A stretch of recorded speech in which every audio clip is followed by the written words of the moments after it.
get us started, I want to reflect on an upcoming book that was written by David Cole, who's a Georgetown University law professor. And he has an excerpt of his book out called Where Liberty Lies, Civil Society and Individual Rights After 9/11. And his book focuses really on the United States. He's a lawyer. But I think it's important for us to think about the theme of his book and try as a way to try and put ourselves in the shoes of Afghans, and to understand that we have a very stable government, and yet the challenges for us as civil society have been enormous since 9/11. And so here's what I want to share from David. And he's talking about the post-9/11 role of civil society groups in the United States to curtail government excess. And what he finds is that restraints, for the most part, were imposed not by the formal mechanisms of checks and balances, but by more informal influences, often sparked by efforts of civil society organizations that advocated, educated, organized, demonstrated, and litigated for constitutional and human rights. And I used that as perhaps a stepping stone for us to think about the challenges that Afghans are facing, and that as a way to welcome the remarks from our colleagues in Kabul. Over to you, Michael. Thanks very much, Peter, and thanks to all for tuning in, and thanks for everybody here for participating. Everybody that's online, in any case, has access to the bios of each of the participants, so I don't want to take too much time with that. But for those on the phone or who don't have easy access to the bios, I'm just going to give a brief overview of each person's background, their current activities. First, just to say that I've been working in Afghanistan since 2009, or community-supported film has been. And CS Film's mission has been to work on mentoring and training folks, storytellers around documentary filmmaking, and producing collections of films that then can help primarily people on the outside see Afghanistan from a different perspective than the dominant one in the Western media, which is really Afghanistan as a battlefront, and Afghanistan from the perspective of what outsiders are doing here. And those films are available on the CS Film website for people to get those perspectives. We're also involved in a compassion campaign for Afghan civilians, which is part of how we organize this event today, and is something that through this conversation I hope people will want to further engage and really work with Afghan civil society through the foreseeable future as we continue to assist Afghanistan in its process of stability and development. To briefly introduce the others, Hasina Serjan is working since 2001 back in Afghanistan. She was a refugee in the United States since 1979 until 2001. She's the founder and chief executive officer of Aid Afghanistan for Education. And Aid Afghanistan for Education, which was founded in 1996, provides primary and secondary education, particularly for those who are deprived of education during the years of the war, and for those who do not currently have access to the formal education system here. Aid Afghanistan for Education is currently teaching 3,000 female students and 104 male students in 9 provinces. Hasina also co-authored a wonderful book, Toughing It Out in Afghanistan. Sitting to her right is Najib Sharifi. And Najib is a medical doctor by profession, but has long been working in the news media. And he is the founder and director of Afghanistan's New Generation organization, which empowers Afghan youth to become competent community advocates. They do this by providing training in such areas as public speaking, media literacy, media production, information technology, and community mobilizing. It's a very important topic, youth development here, because 68% of the population here is under the age of 25. Afghanistan's New Generation organization, the programs include Afghan Voices, which trains young Afghans, provides them with tools to develop media products, including documentary films. And you can see many of those wonderful films on the Afghan Voices site. And an organization that in English means First Street, which helps Afghan street children get into and to stay in school. And to my left is Ikram Afzali, and Ikram returned to Afghanistan in 2004 after 20 years as a refugee in Pakistan. Ikram is a youth advocate and development professional. He's focused on peace building and anti-corruption issues. As a volunteer, he co-founded and served as president, and serves currently as president for Youth in Action Association. And Youth in Action Association organizes sports matches, volunteer community activities, media making work, and fine arts exhibitions, all in an effort to help facilitate tolerance, respect, cooperation, and integrity in a place which, as I'm sure many understand, has dealt with very, very difficult ethnic divisions and ethnic conflict. Ikram works as head of advocacy and communication at Integrity Watch Afghanistan. And Integrity Watch Afghanistan, which was founded in 2005, analyzes and fosters transparency and anti-corruption by engaging both in research and analysis, and by training and empowering communities to monitor what's going on in their villages. Things like the quality of reconstruction. Communities are engaged in monitoring that to ensure that the construction is as it should be. They're also involved in monitoring the management of public services and issues like the mining industry.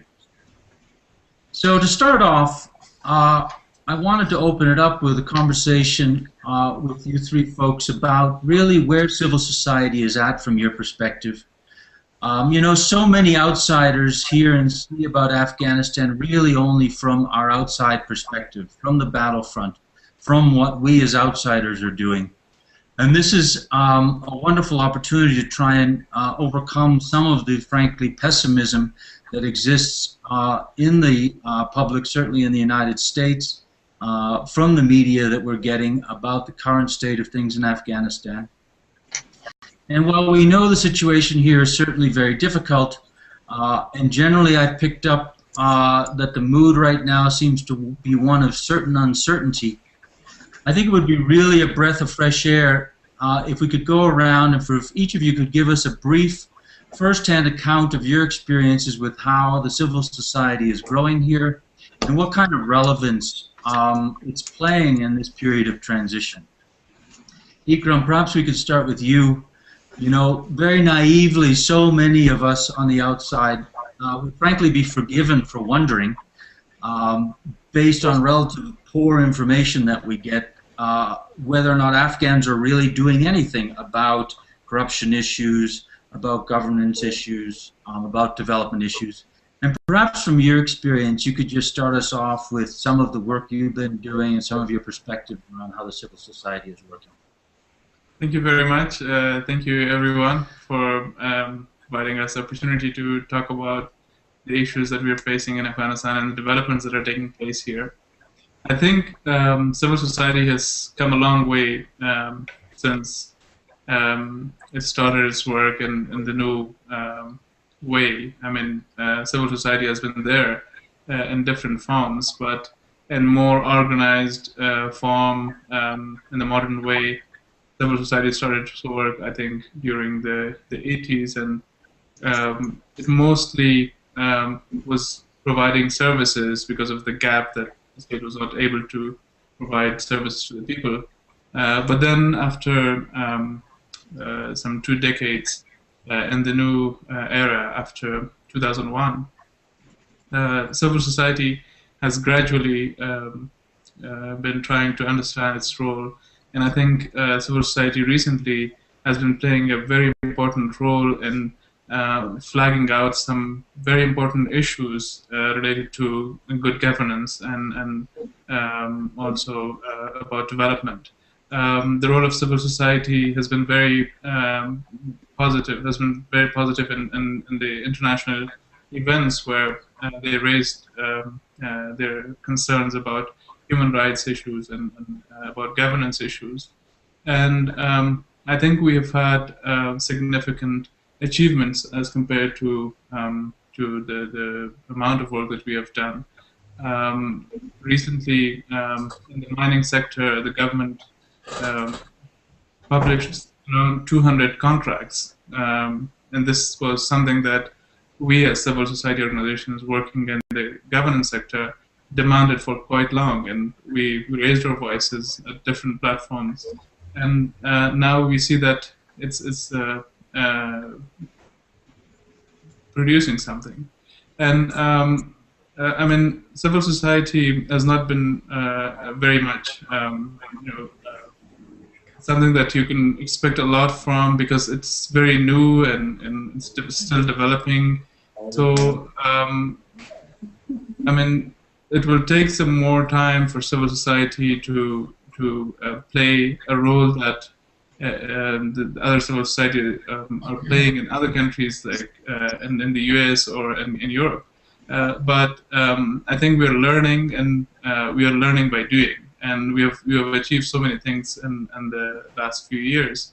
But if this process continues, and we still receive a lot of support from our civil society friends in other countries, we will be able to develop on what we have done in the last 1 decade.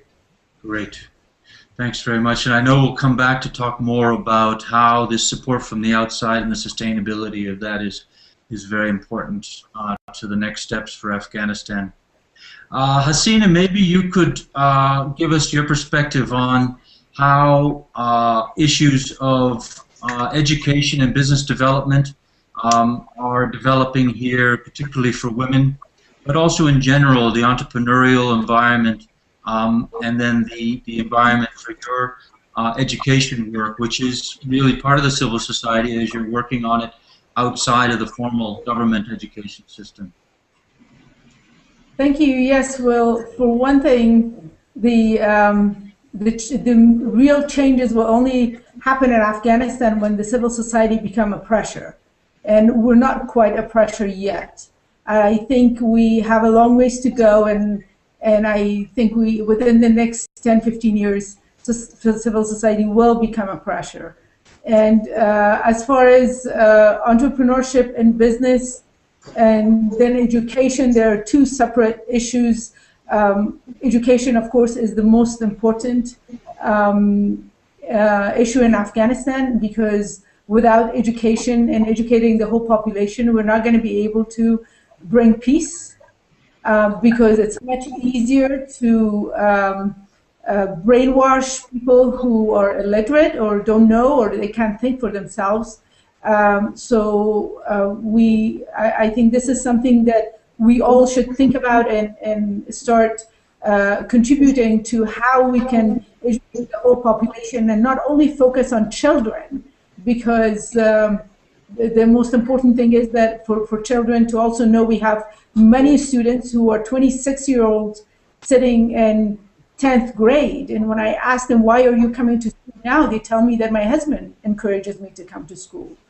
So there's a wide assumption that Afghan men are all vicious and they're all abusive and they all beat up their wives or cut their ears and nose off. Well, that's not true, because we see it every day. And of course, violence against women is worldwide. It is not specific to Afghanistan, but at the same time, we have to look at the positive aspects of what is happening here in Afghanistan, because the only thing that we hear in the media and the news are all negative and what goes wrong and who does what and how it is bad. Because people are very keen to educating their children. I think we should start developing programs for educating the whole family and how the children and the parents can work together and study, because one of our students, who is in fact a 26-year-old, said that I have two kids and my son goes to first grade now. He came home and asked me to help him with his homework, and I couldn't because I told him I can't, I'm not literate. And he was very upset because he said that other parents can, and why can't you help me? And after that, I told my husband that whether you want it or not, I have found a program and I'm gonna go study. So now she's very happy. She says, I can work with my children and we're all studying together. So I think this is something that we have to really expand to the rest of the country and educate people. Of course, it is also important for people to have jobs. I mean, the things that we haven't really paid enough attention within the last 10 years is really what first is education and second is jobs. I think we've been wasting too much time on reconciliation and peace processes and all these things that's mainly a distraction for the real work. Because I think once we educate the population and provide them with jobs, there will be peace automatically. And in terms of jobs, well, one thought I just wanted to get, the issue of illiteracy is a major one, and why is that for Afghanistan? I mean, what has been the issue with illiteracy? Well, unfortunately, in Afghanistan, we have always had very, we know one UNESCO report said 4% literacy in the 70s in Afghanistan. I think we really have never gone past 10% literacy in Afghanistan. I still don't think that we have over 10% literacy in Afghanistan, because it's not about the number of students who come to school, it's about what they learn, how education takes place. Because even right now with our own programs, we're working really hard to hopefully reform the education system, creating models that can be duplicated by the government and others here in Afghanistan, because it's a rote system. So the students memorize a lot and they repeat it. And that's what we did when we went to high school. And we memorized everything overnight and wrote it down in the exam paper the next day and forgot about it as soon as we came out of the exam. So it's about what they really learn. How can we create thinkers, you know? How can we, because they have to repeat after the teachers and they have to memorize everything. So in Afghanistan, even in the 70s, we still didn't have enough schools for everybody to go to. And we still don't have enough schools for everybody to go to. So there are a lot of these CBEs, which is the community-based schools, and I don't think that's enough. I mean, that's not efficient. I mean, for students to come to a school where they can sit in a classroom, they learn a lot more than just alphabet. So so that's one of the reasons that we still have very high illiteracy in Afghanistan, and mainly because of the fact that they don't have access to education. Hey, Michael, can I jump? I want to jump in with some of the questions that we're receiving before we get to you, Najib. And this one in particular just fits so much with what you were saying. It's from Janet Powers, who's the professor of interdisciplinary studies and women's gender and sexuality studies at Gettysburg College. And this is her question. It's a short paragraph. I'll ask it in full. My global feminism class and I are concerned about what will happen to women in women's organizations when the U.S. leaves Afghanistan. How can we best support women there and guarantee their rights in the near future and beyond? And I thought that was a macro question that maybe each of you could touch on before we hear more from Najib. Astini, would you like to go first? Yes, sure. I think, first of all, I think it's very important for our friends in the States to understand that life in Afghanistan will not end in 2014.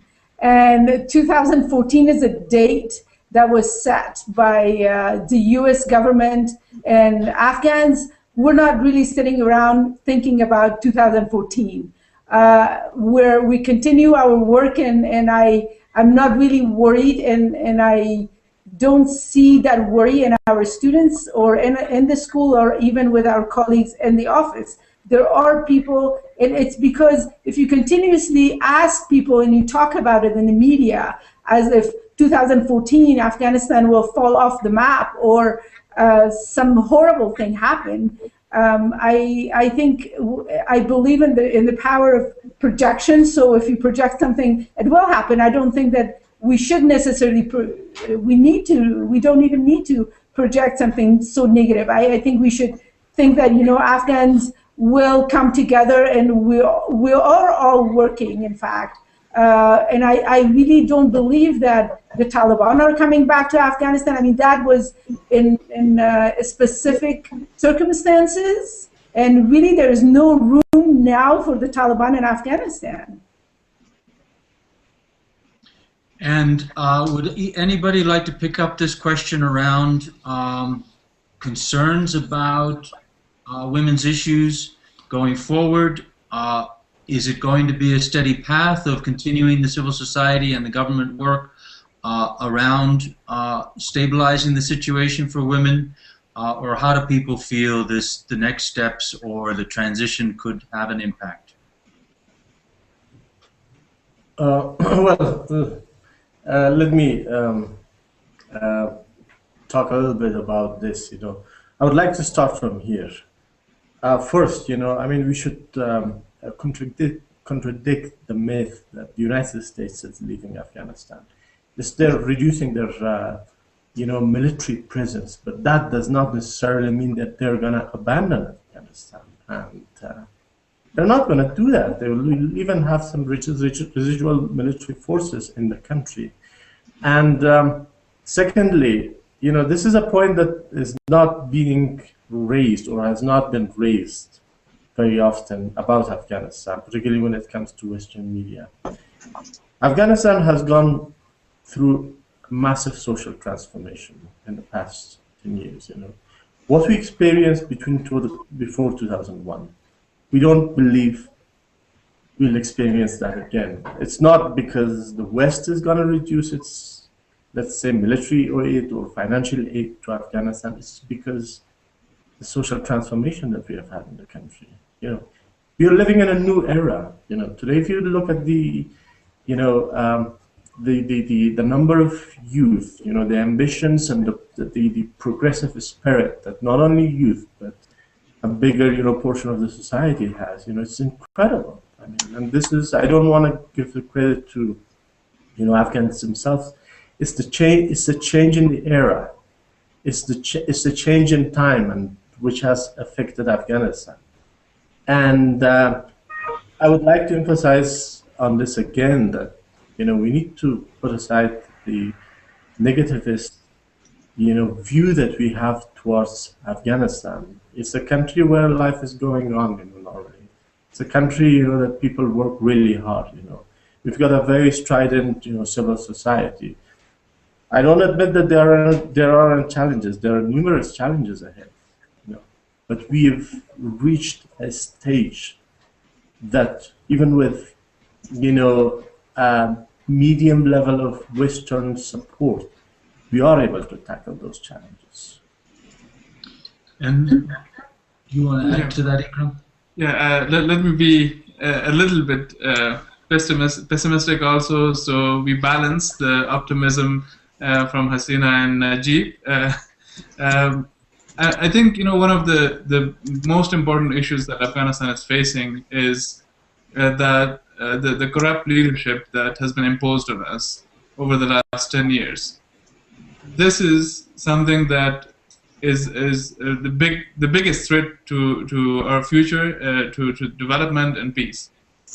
We don't see, I personally don't see Taliban as a threat in the future because, as Hasina said, they're becoming, day by day, they're becoming irrelevant. But I think the leadership the corrupt leadership that is leading Afghanistan is a threat that can push us back to the same chaos that we were and before 2001. This is something that really has to be taken into account when we talk about 2014, because once the US military forces reduce, there is a chance that these same people who are in power now will do the same things as they did in the 90s. And then people were forced to accept Taliban as a response. These same people who are now in power here in Kabul, they were the same people who killed people on the streets. And now they are, the form of their power has changed. They're not using violence directly and openly as they did in the 90s, but now they have power, and they're in the government offices. They're misusing the power that has been entrusted in them. And if there is a reduction of military forces and a direct pressure from the US and from the foreign countries, there is a chance that these people will start misusing power in a more violent way. So I just wanted to balance the views of Hasina and Najib here. Najib.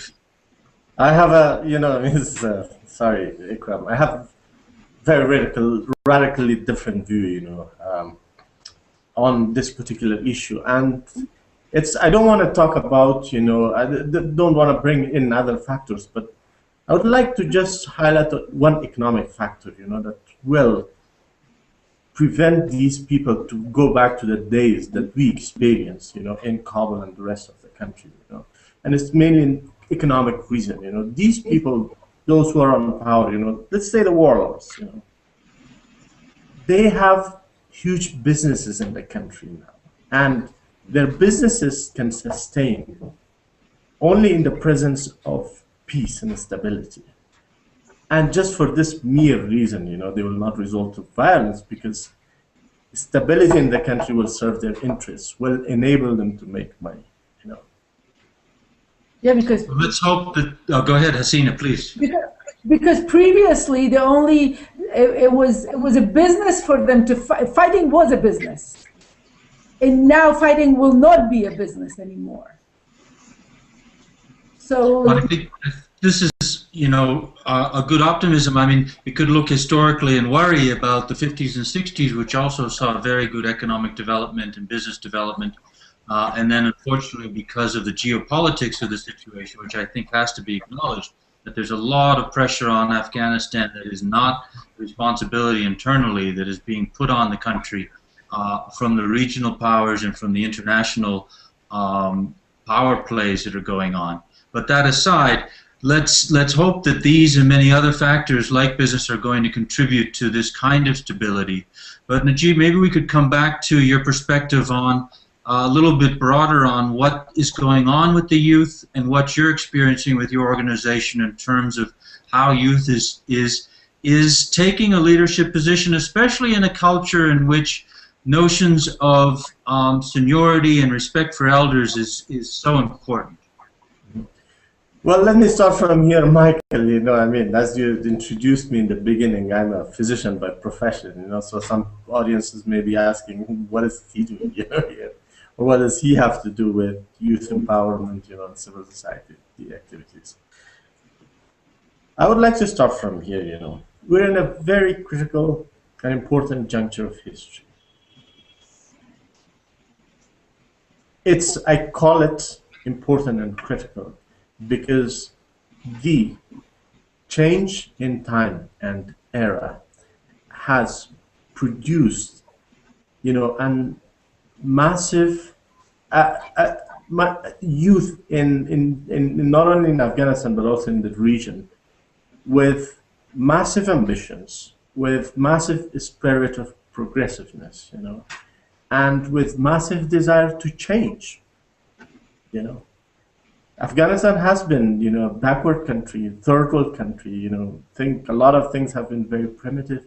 But today, when they see, the world through internet or through televisions, or other means of, accessing information, they don't want to live without power. They don't want to live in a situation where they don't have, any means or any facilities in this modern world. So this has created a huge desire on the part of the youth for change. Again, not only in Afghanistan, but also in the entire region. We witnessed the examples of our Arab Spring, that. So the reason that I wanted to get involved was that it's the right time to introduce change in the country through empowering the youth, because these are the forces that are going to provide the viable and sustainable solution for the future of Afghanistan, a future that we want that's progressive, that's democratic, a democratic Afghanistan, a progressive Afghanistan, a peaceful and secure Afghanistan, because this is the natural and organic way, to achieving those objectives. And, talking about the organization that I'm working with and the youth, it's, as you introduced, we have used that, we empower the youth from all across the country by providing them training in different areas.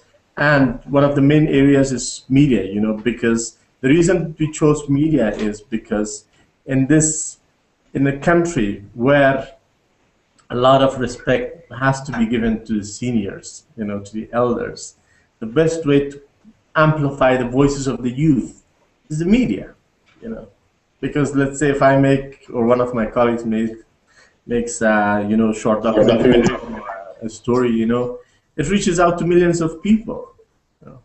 So, trainings have been a means for us, but the most important objective of, the organization, me and my colleagues, is mobilizing, youth around civic and volunteer initiatives with the bigger objective of these youth becoming a visible force in the country. Right. Great. Ikram, I'm wondering from your perspective with the your organization, the volunteer organization, how you're seeing the youth impact the stability or the transformation. I think I totally agree with what Najib has said about youth. The only hope that we can have for a change in Afghanistan, and the force that we can expect that will bring this change is youth. We have a very good experience of working in some very tough areas of Afghanistan where there is ongoing conflict, for example, in the southeast and eastern region. We have been working with youth. When we talk about issues that they're facing and the desire that they have, peace is something that everyone is looking for, and they're thirsty for peace, and they want to do something for peace. While the elders have become, throughout like the 30 years of war and the continuing conflict has made them very pessimistic, but youth are very optimistic about future. Nevertheless, there are challenges, and one has to take into account the challenges and also the problems that might happen after 2014. But there is this desire that gives us hope, and I think this is something that we need to develop on as Afghans. And I see this commitment and young people like Najib and myself and Hasina and other people that I meet in not only in the center but also in the rural areas where people are now connected, as Najib was saying, to the world through TV, through internet, and they're seeing that the world is changing. So they also have this desire for peace and development, and they welcome our initiatives. When we go to them, we use sport as a vehicle for peace building, and when we organize these events, youth come in and they tell us their experiences, and when we talk to them and we give them our experiences, and when we give them explanations about values of peace and how sport links, the values of sport linked to peace and all that, they take that very positively, and after a while, when we go back to them and we talk to them about their experiences of how they feel the change because of the commitment that they make with us for the values of peace. We hear stories that are very encouraging. For example, recently, there were two villages in the eastern region of Afghanistan who had enmities with each other, and we tried to organize some sport events for them. That led to more communication between these communities, and also that atmosphere of communicating with each other led you to think about bringing peace and resolving issues through dialogue, through talking, and that shows that there is this desire and this willing for working for peace among you, not only in the center but also in the rural areas, and where we think people are still developing. They already know a lot about how to bring change to their societies, but to expect a big change overnight would be something unrealistic, and also to expect that these small activities by civil society like us, or like the one Najib is doing or Hussein is doing, will transform Afghanistan in the coming 1 or 2 years is really would be really unrealistic. What is important is that you provide civil society like us an enabling environment where they can work and bring change. Of course, we also have a role to provide that enabling environment for ourselves. But it is important that you take into account this broader political situation that we are in. And I think that's very important, that the next elections is done in a proper way, and we have a true leadership of Afghans, not a leadership that is corrupt, the leadership that has failed, the leadership that has misused power over the last decade and before that even. So for that we need to work, and we also need support from civil society outside Afghanistan to raise their voices for transitional justice, for banning these killers to become our leaders. So if you don't do that, you will not be able to make this enabling environment for civil society to transform the society as a whole. Hey, I have a question, Michael, and everyone, and it's actually it's a question we received online. And just a reminder, if you do have a question, send it to questions@afsc.org and list your name if you'd like me to use your name. But I wanted to talk about something. This question refers to something you mentioned, Najib, and sort of the influence of the Arab Spring and the revolutions taking place the last few years. And I'm wondering if each of you could maybe talk a little bit about the impact that those ideas have had in Afghanistan. I want you to know that particularly around Egypt, it was the first time in my life where the media in this country actually looked at nonviolent change and actually held up the voices of young people in particular in Tunisia and in Egypt. And there was actually some dialogue in this country about the power of nonviolence and the power of people-led movements. And so I'm just wondering if you can talk a little bit about that, and also maybe put it in the context of were the the green revolution in Iran, did that have a bigger impact? Does what's happening in Pakistan and India have a bigger impact? Or do you actually feel something from the power of those revolutions that are expanding in the Arab world right now?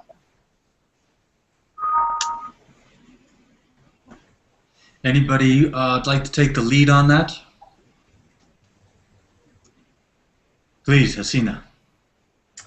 Well, first of all, for me, it wasn't really the first time because I saw this in Indonesia when I was there when Suharto stepped down. When I saw 2,000 youth actually removing the very large door of the parliament, literally lifting it up and asking for Suharto to step down. And that is really, it was an incredible feeling, that realizing that yes, this can happen, and it always does happen when there is a dictatorship. And dictators never really last forever.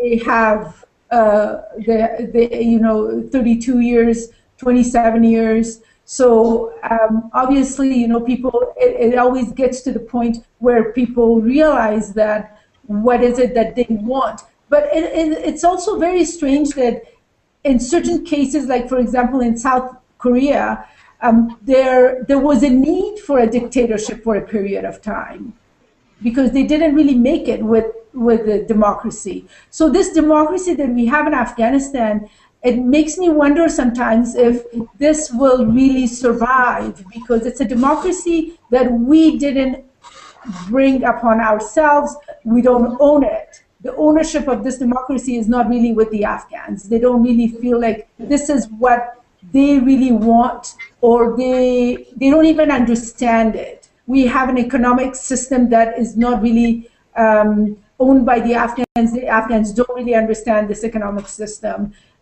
We've had a socialist system for a very long time in Afghanistan. It has nothing to do with the Russians being in Afghanistan. If you look at the market here, all the fruit stands are all next to one another, and all the bread shops are next to one another. All the bakeries are all one next to another, because we've never really had this competition, and they don't really understand it. There has always been a price control system here in Afghanistan. So suddenly to take that away and bring something else that people don't really recognize, it's very difficult for Afghans who are really struggling with this economic system right now. And then there are no regulations, so we have basically become a dumping ground for all of our neighbors. So it worries me that how can we produce our own products today at my little factory, Bhumi, where we're trying to produce something with raw material from Afghanistan.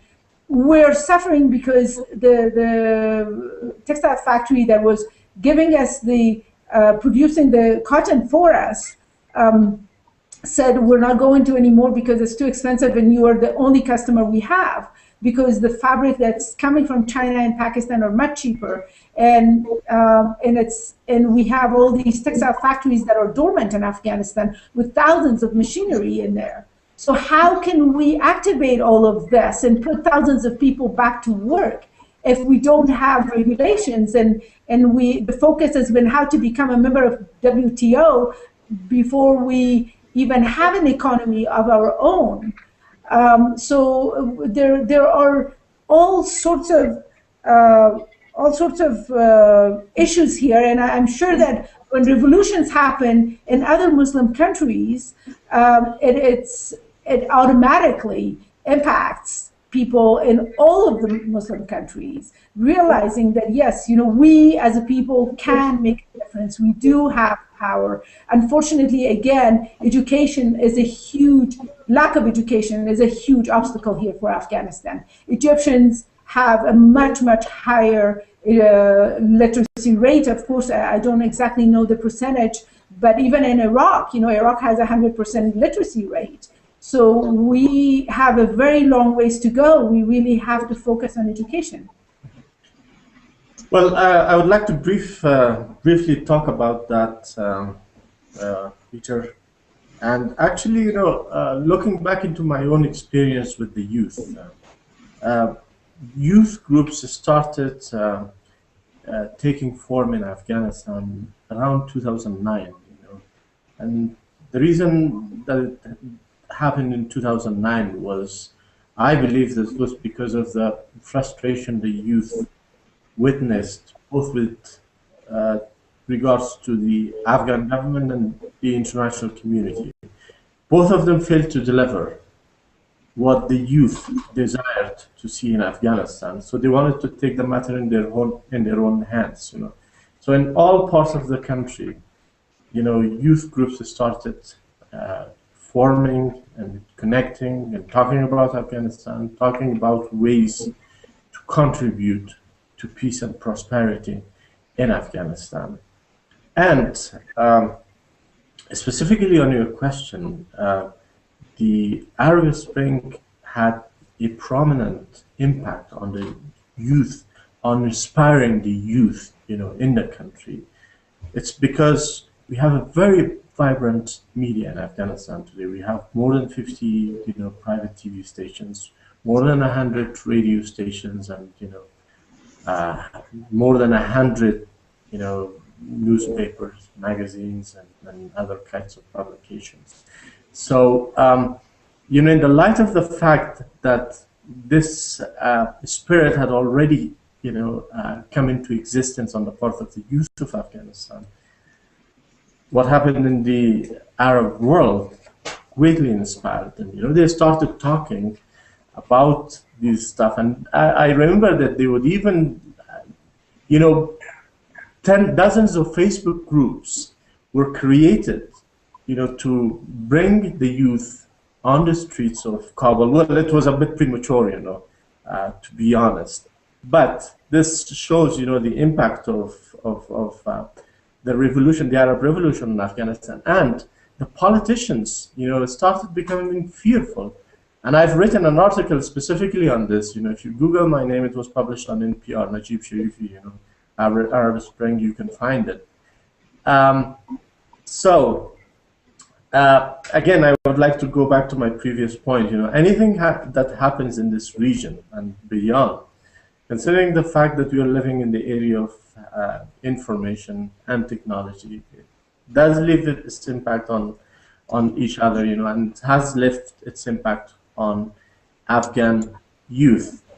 Well, we need to be realistic, and we need to keep in mind, that there are challenges in Afghanistan, ahead of probably a movement at this stage. It may be premature because of the fact that we have got several deterring, forces in the country, and political stability is not as strong in Afghanistan as it's in the Arab countries. But definitely, what happens in the region leaves its impact on Afghanistan, and I'm pretty hopeful and optimistic that soon we are going to witness a massive transformation in the entire region, which will give the matter to the hands of the forces of change and the forces of progress, rather than the old-minded and corrupt and bureaucrats.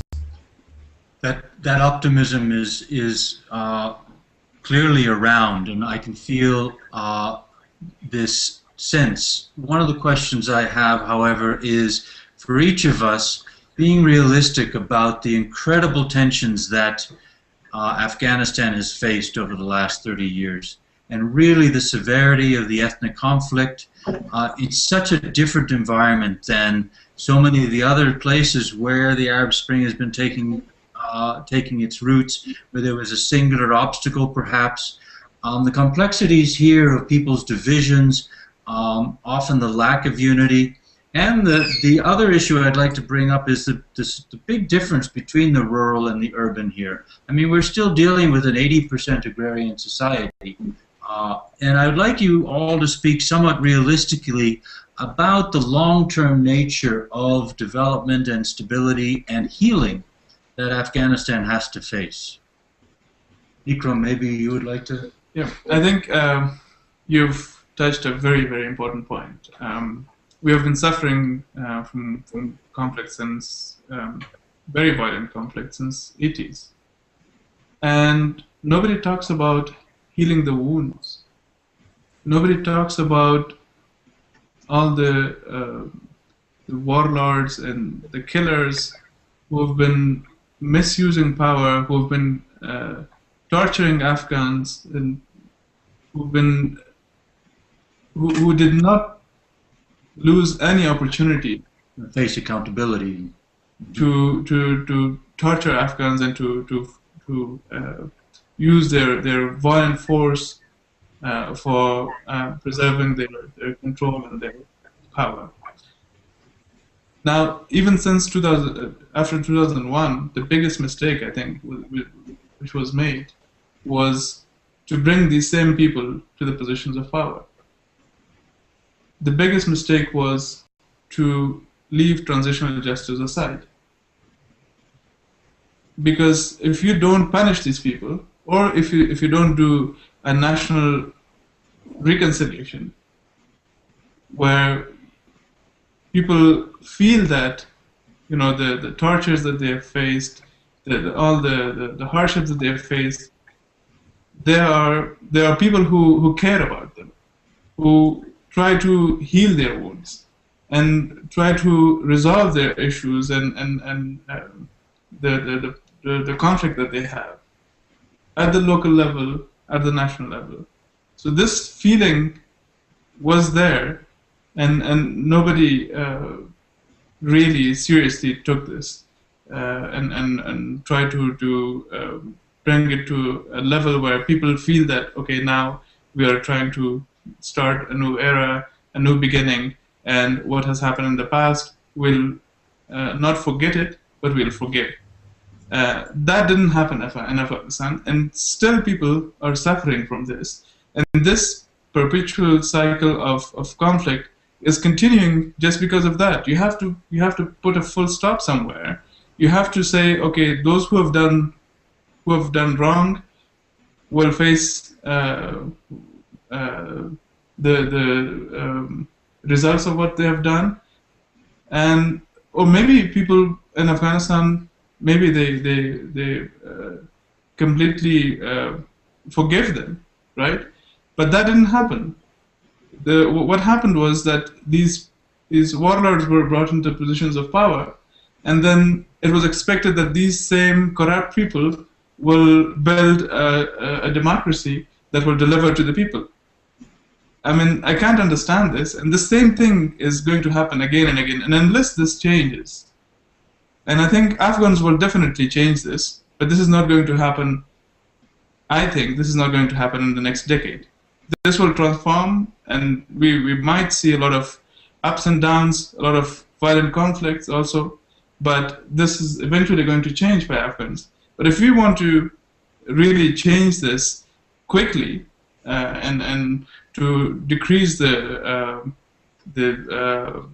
collateral damage of it, we need to think as a whole, like the international community, the Afghans, sit together and try to find solution to this. Put a full stop to the wrongdoings that has been done in the last 3 or 4 decades, and try to start a new beginning with new faces, and then we can expect that the society will gear up the transformation, and we'll see something that I think we have the potential for the economic side of it.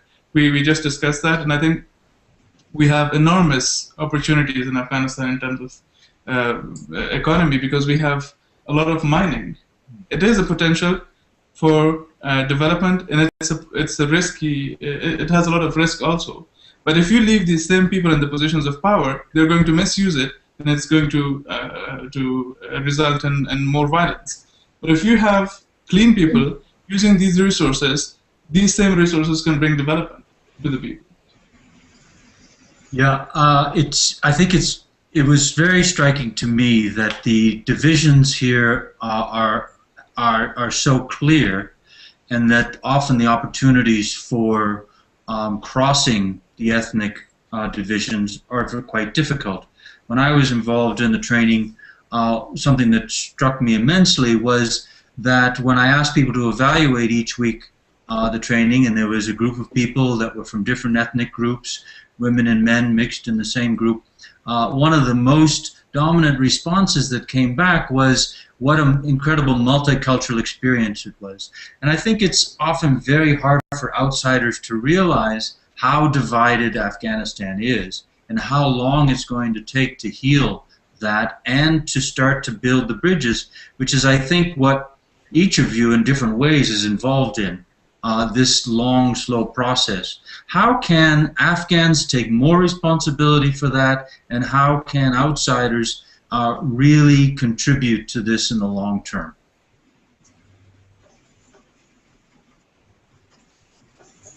Yeah, I think.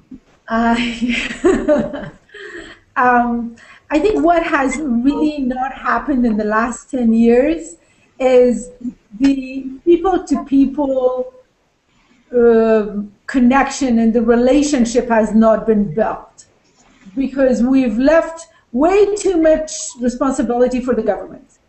And the government, as corrupt as it is, and I do agree with Akramjan that it is very corrupt, but and we all know that, and I'm not really expecting a overnight change either, and I'm not expecting a change even in 2014 election. But it is a lot of work, and we as Afghans have to come together and decide what is it that we want, what kind of a system do we want, what kind of a government system do we want, what kind of political system, what kind of economic system do we want, and then only changes will happen, because we will make it happen. So as far as the relationship with the outside world and our international partners, I think it's crucial to have a dialogue, to start even a dialogue, to find out more about Afghan people. To even understand the Afghan people, and looking at the international community here in Afghanistan, it surprises me to see that they have a lot of recipes for everything, but they never ask questions and they don't listen. So because they're here for a very short period of time and they want to change everything overnight yesterday. And because they don't have time, their own internal elections are coming up and they have to show something. Well, it doesn't work that way. When you're involved with something, a country like Afghanistan who has gone through years of war, and we have a lot of work to do. We need support, but how do you support somebody? If somebody's sick, you want to know what is it that they need.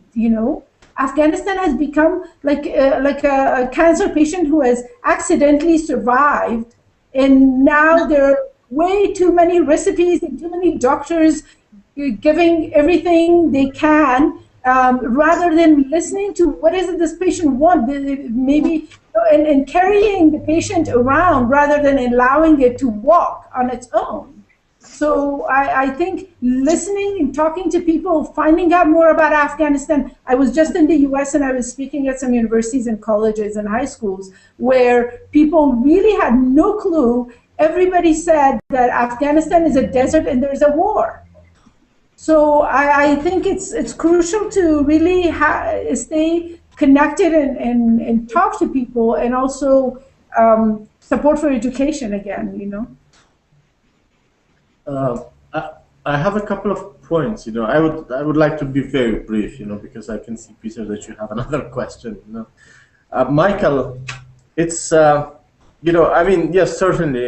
There are things that the Afghan government and the international community can do. To alleviate this problem of ethnic fragmentation in this country. Well, firstly, I should say that it's not something unique to Afghanistan. We have this almost all over the world, where we have different ethnicities living in the same country. But secondly, as Asina rightly mentioned, in the past there has not been the grounds for them to connect, to interact, to talk, and to exchange. And because these is, at the end of the day, these things that led to fostering understanding, But today in Afghanistan, again, I would like to point out to the importance and values of the changing world. More than 80% of Afghans use cell phones today. It didn't exist 10 years ago. I remember 10 years ago when I would like to make a call to a province, I had to go to the center of Kabul, to the Ministry of Information, and find a bureaucrat there, and, give him some money. Well, I don't know whether it was legitimate or illegitimate to make a call to a province, but today, you can just, no matter what time of the day or night it is, or where you are, you can make a call. This itself is a change that leads to fostering understanding between different ethnic groups. Today, the amount of roads that we have in this country, never ever in the history of Afghanistan we have had the number of roads that we have today in the country. This obviously, creates the opportunity for more interaction by facilitating transportation to different parts of the country. And the country is opening up. And on top of these things, we are living in a globalized and globalizing world today. So globalizing world, obviously, which stands basically on the pillars of interest, washes out, the old primitive, instincts and values that a lot of people in the third world countries have been clinging to. These are genuine and legitimate sources of hope for the future of the country. And coming back and being realistic, today we have problems, we have a lot of problems, but these are genuine sources of hope and realities that we have that gives us the hope that will change. What? Yeah. Peter, do you have a question? Yeah, I have. We've gotten a couple questions on one theme, so I want to throw it out for you. And one is from a colleague of yours who you may recognize, Hakim, with a group called Afghan Peace Volunteers. And the question, there's a couple questions, but I think it all points to some of the issues you have already raised. And here are the question from the Afghan Peace Volunteers. Negotiations between the U.S. and Afghan governments are underway to determine the number of U.S. forces that will remain in Afghanistan after 2014. Are these negotiations held according to the wishes of the American and Afghan public? And how can we determine the American and Afghan public opinion on the long-term presence of U.S. troops in Afghanistan? And as you respond to that question, I want you to also maybe share a little bit about what Hasina raised and the need for people-to-people exchange, because I am a firm believer that in order for us as advocates in the United States to be successful, we need a message of attraction, and having to come from what Afghans are doing. So again, the question is, what is going on with the negotiations right now between the U.S. and Afghan governments on troop levels, and maybe a few more thoughts that each of you might have on ways that you in particular, or your group in particular, would like to see more people-to-people dialogue with people in the United States. Can I? Well, I think this people-to-people relations is key to building understanding, not only between people from Afghanistan and the US, but even between people within Afghanistan, because you have all these divided communities and divided regions. You need to bring them together. But I would like to raise the point again that when power is in the hands of corrupt and those who have misused it for years, when you expect them to deliver and when you expect them to bring people together, they won't do that simply. And they did not do it in the last decade. What happened? That they even there were some political entrepreneurs who entered the stage as well. But with these warlords, they try to use people against each other just for their political gain. And if this continues, I mean, I see that civil society can do something, but I see that even in the civil society there is a lot of divide. I see that there are people who might appear to be very broad-minded and trying to accept others, but when you go deep into their issues, and there might be good reasons for it as well, you see a lot of divide between these people. And I think what is important is that the civil society understands its role, and it will do something which will result in the long term. But if you want to see changes in the short term, which is important, I think, just to give us an environment where we can work with, it is important that you think about these big political changes. And I think here comes the importance of relations between people in Afghanistan and the U.S., that the U.S. Public, if they have more contacts with Afghans, and if we have more contacts with the people in the U.S., we will be able to influence policies that are followed by the U.S. administration in Afghanistan. Because it's not about number of troops that we leave here. It's about what policies you're going to follow in the next years. If the same policies are going to be followed, and let me just give you an example of one of the governors in the eastern Afghanistan. He's one of the most corrupt people. Wall Street Journal recently published a report about them, and they interviewed US officials here. They said that this guy is making a lot of illegal money from a development fund, so-called development fund, and why are you not doing anything about it? He said the official reply was that it's not a red line for us. He's on our side, and he's supporting our policies here. So it's not a red line for us. Now, that sends a very, very negative signal to the Afghan people. Now, for the U.S. administration, does it mean that somebody who robs people, Afghan people, but still stands at the side of U.S. administration is somebody that should be supported by the U.S.? That's something that people really are becoming more and more pessimistic about future of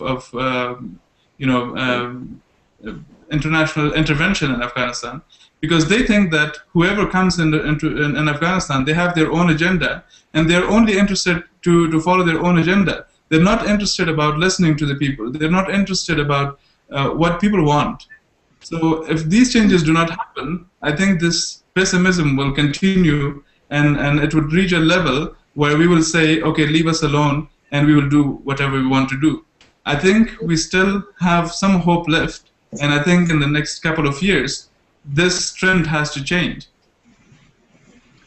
And coming back to this question, well, Hasina, go right ahead.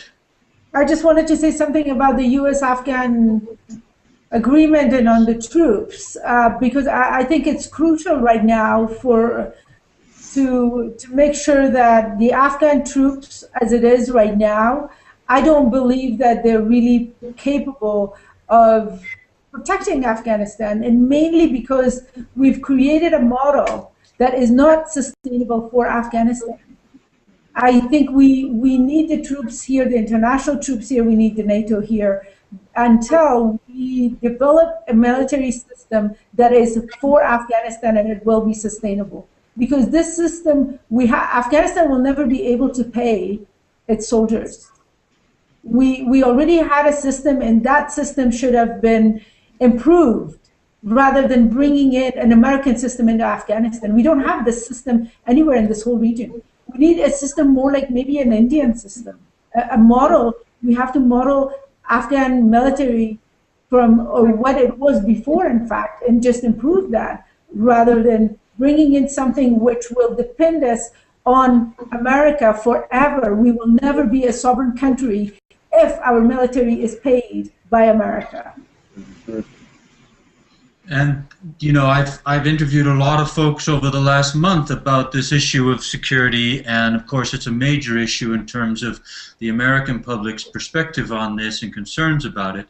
But I'm interested from the three of you, because you know, I've heard opinions all over the map in terms of, you know, we need to take full responsibility ourselves and the international troops are the problem, to this opinion about, you know, we need a long-term, sustained, consistent support as the Afghan security system is stabilized and improved. Some people have expressed a feeling like this is going to be a good opportunity, actually, if the international community pulls back and the Afghan both civil society, government, and security systems have to fill that vacuum, frankly, and have to basically step up and deal. How do you folks feel about these different possibilities? Let me, well, again, I'll try to be brief about this issue. Michael, you know, if you look at the bigger picture today, our vulnerability mainly emanates from our political instability rather than our military or army, you know. I mean, we don't have a bigger concern about that. Well, probably the number will reduce or increase, but, you know, the reason that we need a symbolic presence of the international, mainly US forces in Afghanistan is because that's the main component of support for the political stability in Afghanistan. You know, considering the fact that political stability is very, very fragile. You know, that's my biggest concern. You know, and secondly, you know, because people's perceptions and expectations have not been managed efficiently and effectively. A lot of people in the country, in Afghanistan, see, you know, the presence of Afghanistan in the map today, justifiably or not, in the presence of the international, you know, forces in the country. Again, I repeat that this may not be justified, this perception of the people, but at the end of the day, it's perception of the people. I can do more about that. I mean, you can do more, I mean, a lot about that. So, I would like to summarize it by saying that we need a symbolic presence of the international forces in the country, probably for another 10 years, 15 years, you know, saying, you know. And in the meantime, we need to empower our political institutions so that we reach the optimum level of, you know, or optimum ingredients for political stability in Afghanistan. And this needs to be coupled with a very, you know, programmatic and smart, you know, package of managing people's perceptions and expectations. You know, I have the concern that for many, there's too little understanding about both extremes. On the one hand, from my perspective, I think the transformations that have happened in Afghanistan because of Afghans and because of assistance from the outside are really quite remarkable. I mean, considering what was happening in 2001 and for 3 decades before that in terms of really destruction of the fabric of society, the lack of any kind of actual government system, the total instability, you know, it has to be acknowledged that there have been remarkable transformations in the last 10 years. At the same time, we have to also acknowledge that the situation is still very, very fragile. And that if we don't acknowledge that, then we're not going to actually deal effectively with what should happen. I think the international community, quite frankly, had way too high expectations in terms of what could be accomplished in Afghanistan, sort of this idea of sort of flipping Afghanistan from one state to another.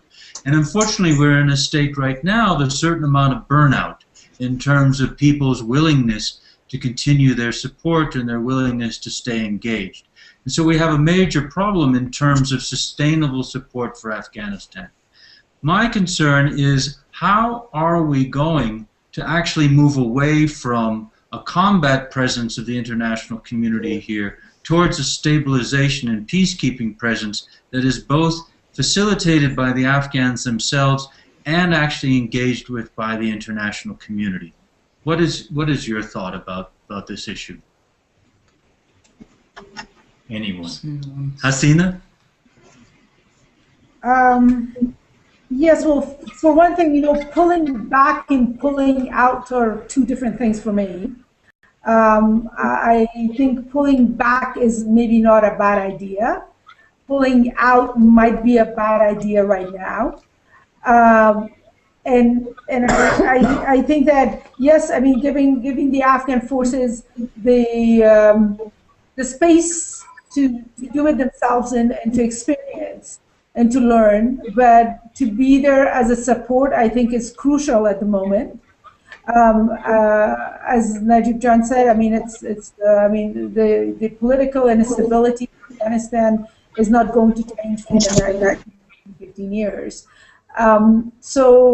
But I can also sense the frustration of the international community and the people in the United States and the people around the world, that to get out of Afghanistan because it's a failed project. Well, it can be a failed project if we want to look at it that way. And it's also, I think it's partially because people don't get involved in what the governments of their countries are doing. Why America is in Afghanistan, everybody forgot. And it's a lot easier to forget what happened in September 11 until the next September 11 happened, and then we wake up again. And then another 10 years of some chaos, and then after that we forget. Okay, well, Bin Laden is killed, and now there's going to be peace. No, I don't think so. I really don't feel like this is an Afghan war. This is an American war fought in Afghanistan, unfortunately, as it happened before. This is the second time that Afghans are becoming a victim and fighting an American war in Afghanistan. This is not an Afghan war. So if America doesn't fight this war here, they're going to fight it somewhere else. Hopefully, very soon, Afghans will get it together. We're going to have peace in Afghanistan for ourselves, But unfortunately, sadly, America will have to fight this war somewhere else in the world. So I think unless people get involved in their own countries and what their own people are doing, and why the governments are doing what they're doing and do something about it, this is not going to end by pulling out from Afghanistan. It means nothing. I hope I'm not but I would like to again try to be brief, Michael, because the reason I wanted this as a topic is because I often face this question from the Americans, and the rest of the Western nationals.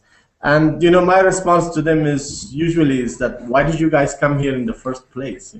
I was able to live here under the Taliban, but if God forbid something happens, and we have, let's say, civil war, coming back of the Taliban, which I don't believe will happen, I won't be able to live here. I will be the first person who would be slaughtered in Afghanistan. I understand that you guys are frustrated, that the West, mainly the Americans, are frustrated with this war, but we need to think about a responsible exit. They need to think about, the people who live in this country. Again, I would like to raise my own example, and I hope I do not look selfish that I'm not going to be able to live in this country, and I would love to live in this country. This is my country. This is where I was born and brought up. This is the moral side of the case, and there is the practical side of the case, which is the fact that a lot of people in the West have not realized the grave consequences that lack of accomplishment of this mission will lead to. If you believe it or not, this war comes down to a war of ideologies, and the West, if they pull out of Afghanistan, and what impression it would send, what signal it would send, it will obviously be perceived as their failure in Afghanistan, as their defeat in Afghanistan by a lot of extremist forces. What will it lead to? It will embolden them, to wage this jihad, this war, beyond the borders of Afghanistan, and beyond the borders of this region, Again, the biggest problem, the biggest challenge and risk of today's world is, extremism and terrorism, and so the West cannot underestimate the dangers of this evil and dark phenomenon. We need to talk about the causes rather than the symptoms anymore. Because I think the easiest thing is to look at the symptom, we have a headache, take some Advil, it goes away, never really recognizing where that headache came from. So, it's the easiest thing is to get out and take a leave for a while, but not really discussing it's never a dialogue why we are where we are right now in the world. Nobody wants to even start this dialogue. Ikram wanted to get in. I just want to say we have 5 minutes. And Ikram wanted to comment on this last topic, and then I think it would also be very worthwhile to come back to this topic of what individuals can be doing from your perspective outside of Afghanistan to effectively support what you think is needed moving forward. But first, Ikram. And Michael, before we can go beyond the 11:30, so you don't have to rush your comment completely. But let's say an extra 5 or 10 minutes is fine, and then we can answer that important second question. Okay, thank you. Thank you. I'll try to be brief. I think on the exit, we need to think as a whole, as the Afghan people, as the American people. We need to think both about opportunities and also the risks of what is going to happen if the exit happens or the exit doesn't happen. I think if the U.S. administration continues with the same policies, I don't care where they leave tomorrow or they leave after 10 years. But because the same situation will continue. But if the policies change, I think there is room for, there is this need for the foreign forces. But you also need to think that this existence of the Western forces puts a lot of negative perception into the minds of the people, while in the last 10 years this did not work. How people can think that it will work in the next decade. So what is important is that you come up with new solutions. I mean, we shouldn't be stuck with this, Western forces' ability to bring stability into Afghanistan. We can think of options of bringing UN peacekeepers from countries that people have more acceptance for. For example, from Turkey or from Bangladesh, from other countries under the peacekeeping forces, and you start a national reconciliation, and a national reconciliation not based on bringing everyone and sacrificing justice for peace, but really to heal the wounds of those who have been affected by the conflict, and then brushing aside those people who have been misusing power, who have been misusing power for their political gain. This is, I think, the way forward.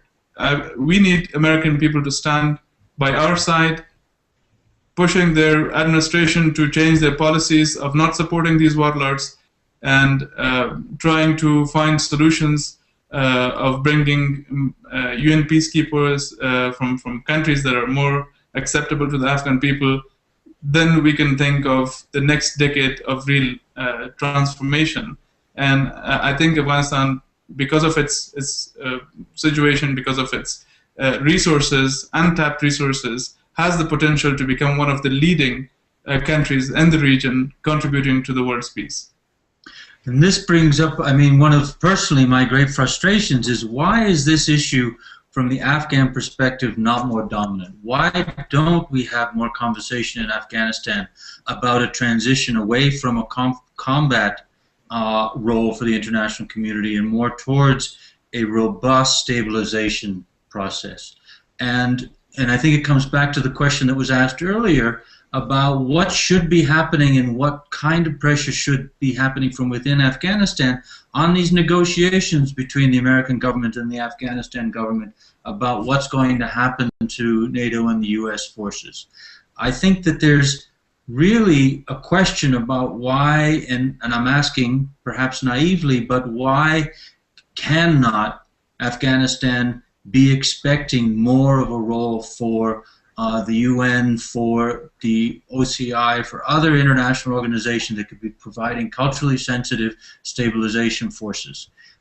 It just seems to me that unless we start, as you've said, moving in that direction, we can't get away from an environment of combat rather than an environment of healing and stabilization.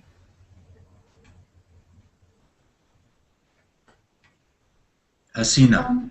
On the practical side of how people can get involved in doing something, because I think once we do something about a problem, then we feel better already. So if people can definitely get involved in educating Afghan people in Afghanistan, and that is one thing which is very rewarding. And if they want to sponsor students, please. I do want people to get in touch with us, aidafghanistanforeducation.org. It's $1 per day per student. They can sponsor students, they can be in touch with the students, they can, we can send them a profile of the students, pictures, information about their lives and what they do, and it would be a great way for them to learn about the life of the Afghans, and they can write to each other and find out about how they live and what they do and how they can support them. And do the others have ideas in terms of community-based work that could be engaged with by individuals internationally? I would like to talk about youth in action. I mean, the national issues are so many that sometimes we forget about the little important work that we are doing with the communities.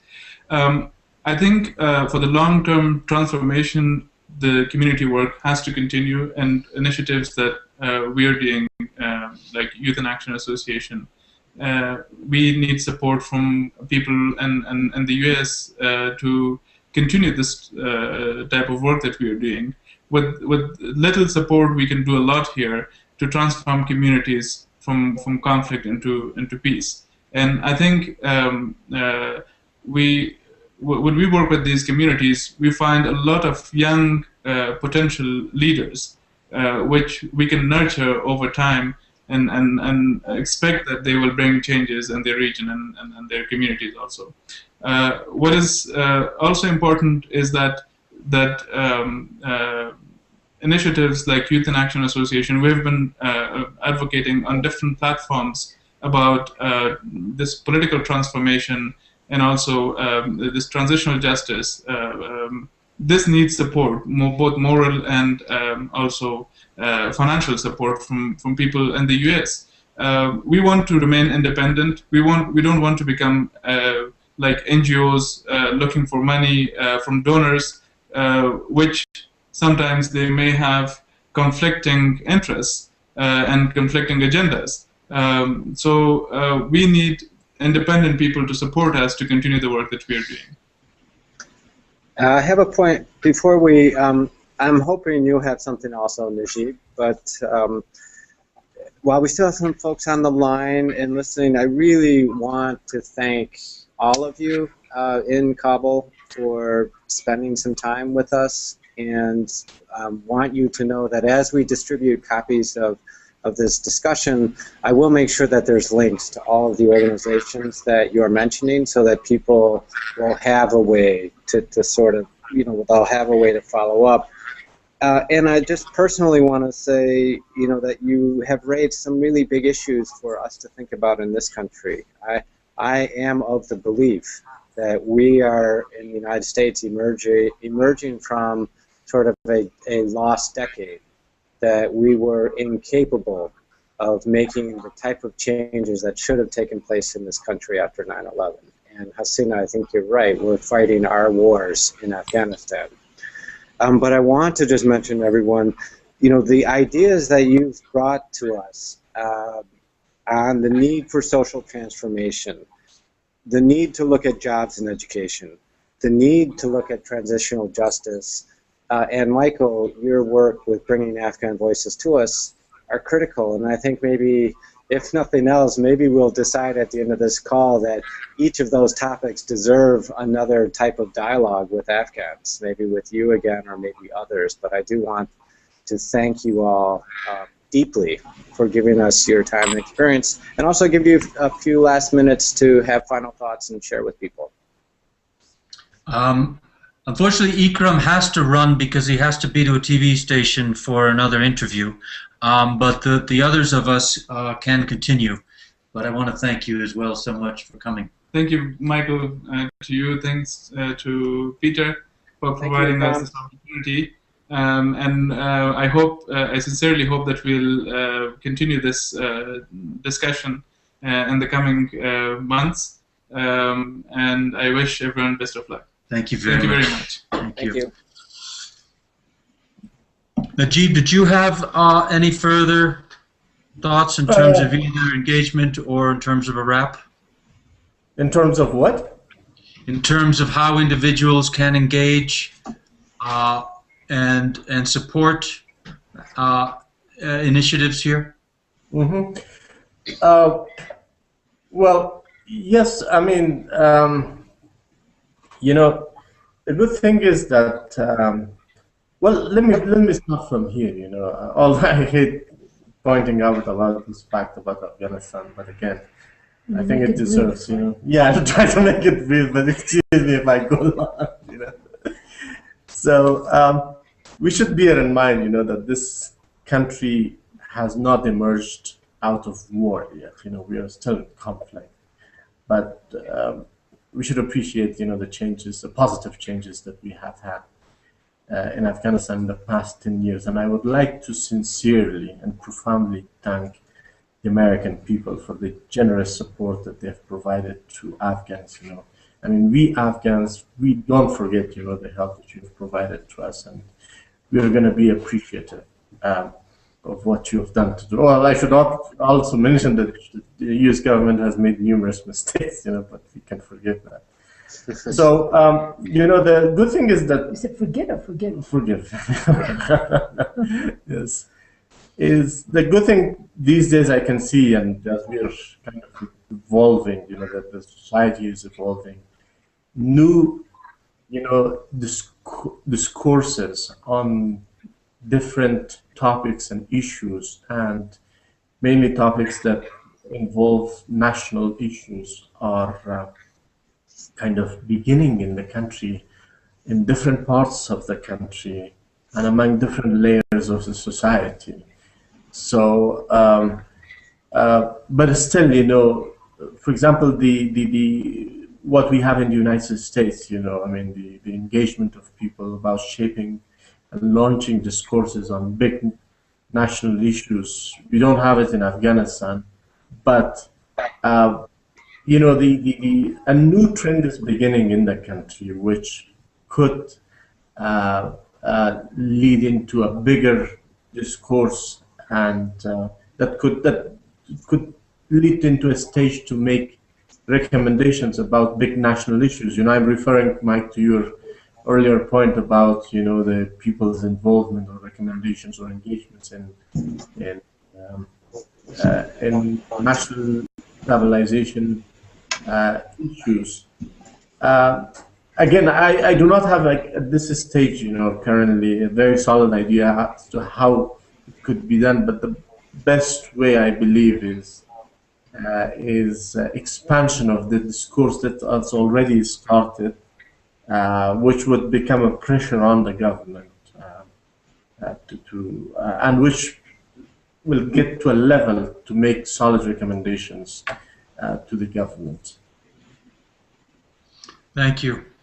I mean, I think we should wrap it up, but it does strike me constantly that for many of us, I think, who don't get to come to Afghanistan, it's very hard to understand how much actually is going on, how much is actually moving forward, and I think it's very important for all of us to maintain that perspective that, yes, there are many problems, but there have also been many steps taken in the right direction, but that it is a very complex situation, that we do need time, we do need sustainable support, and not just on the military or the stability side, in all kinds of humanitarian and development sides, and as Hasina has kept reminding us, of course, most fundamentally around the transformation of education. And I hope people will go back to their own communities and really promote the idea that Afghanistan is not something to be completely frustrated about, that it is something that we can find ways to be very effectively helpful over the long term, and that we need to, that it's in our interest and certainly in this region's interest and in every Afghan's interest that we take the moral and the humanitarian responsibility to stay committed and to find the right kind of paths.